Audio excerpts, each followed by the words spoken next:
The Wheel Awakens.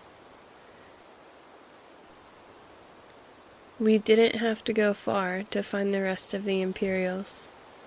Their voices drifted from around a bend, tense, hushed, far too alert. Claudia and I exchanged a glance. No more negotiation, no more warnings. We moved. The corridor opened into a collapsed antechamber where 4 soldiers stood behind a makeshift barricade of crates and stone. They spun the instant we stepped inside. Hostiles. Claudia slammed into them like an avalanche. Her shield rammed the nearest soldier hard enough to fold him over it. I slipped past her as she made the opening, daggers drawn. A sword came at me, sloppy and rushed. I stepped inside its arc, hooked my blade behind the soldier's knee, and dropped him to the floor. Before he could recover, I drove a dagger into the exposed gap in his armor, just deep enough for the paralytic coating to reach his skin. He stiffened, eyes wide, and toppled. Another soldier lunged at me with a long spear. I twisted aside, catching the shaft between both daggers, locking it just long enough to yank him forward and break his balance. With my free hand, I smashed a vial of searing oil against his cuirass. The alchemy hissed instantly, eating into the metal with vicious heat. He screamed, dropping the spear.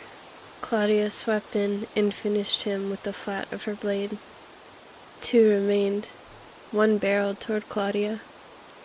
The other broke toward me, trying to flank. He didn't make it far. I flicked a flash pellet at the ground. It burst in a brilliant white flare, and he stumbled, blinded. I slipped behind him, crossed my daggers lightly against his throat, not cutting, and tapped his temple with the pommel strike. "Sleep," I whispered as he crumpled.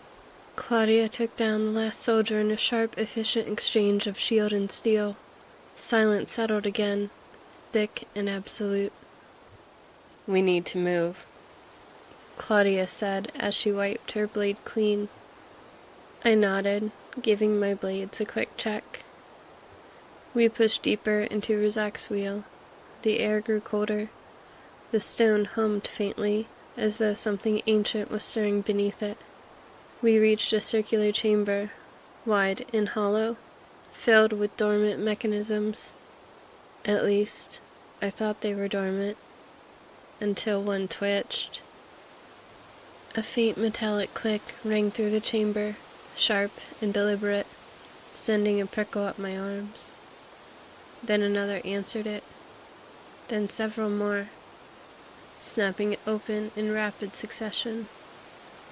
Hatches slid apart along the walls and floor, vents yawning wide as if the ruin itself had drawn a breath.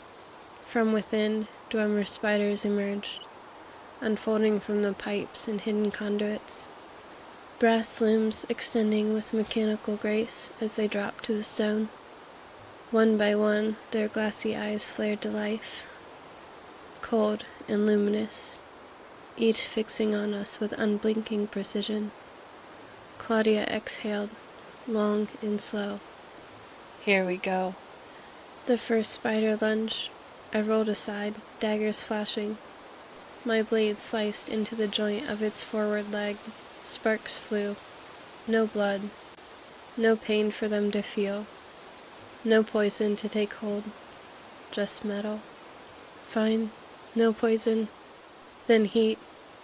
I smashed a vial of corrosive fire against its back. The mixture ate into the plating instantly, melting through the metal. The spider screeched in that grinding mechanical voice before collapsing. 2 rushed Claudia. She met them head-on, her sword cutting through one while her shield took the other's strike.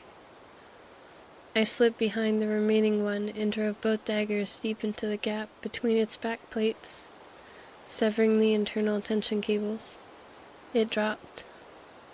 Then the floor rumbled. Claudia's head snapped toward me. "Saren, I feel it."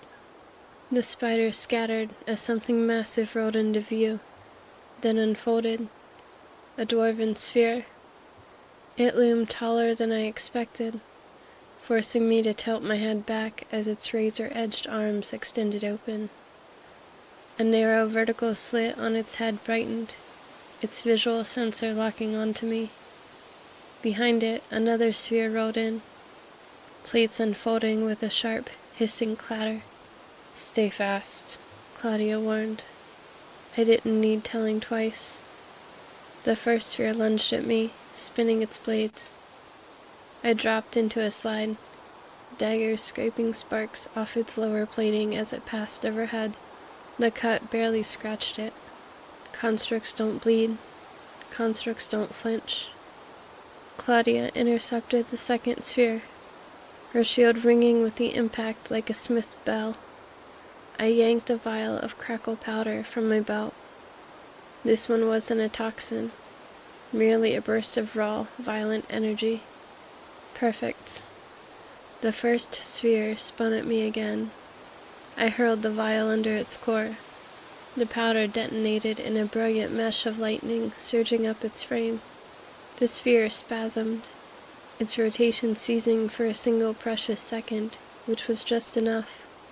I leapt in, jammed one dagger into the seam at its neck joint, braced, and ripped downward, severing the main conduit. Sparks erupted in a violent burst. The sphere's visual sensor flickered, dimmed, and it collapsed. "Saren!" Claudia shouted. I spun toward her, and froze. The doorway behind her darkened, filled with something enormous rising to its full height. A dwarven centurion, towering, armored, every plate humming with power. Steam vented from its shoulder ports in a roar. Its hammer arm slammed into the stone floor, leaving a crater in the impact. "Oh, lovely," I breathed. "They kept a centurion." Claudia raised her shield, jaw tightening. "Got a plan?" I twirled my daggers once, heart pounding. Not yet. The centurion's visual sensor ignited like the heart of a forge, locked onto us.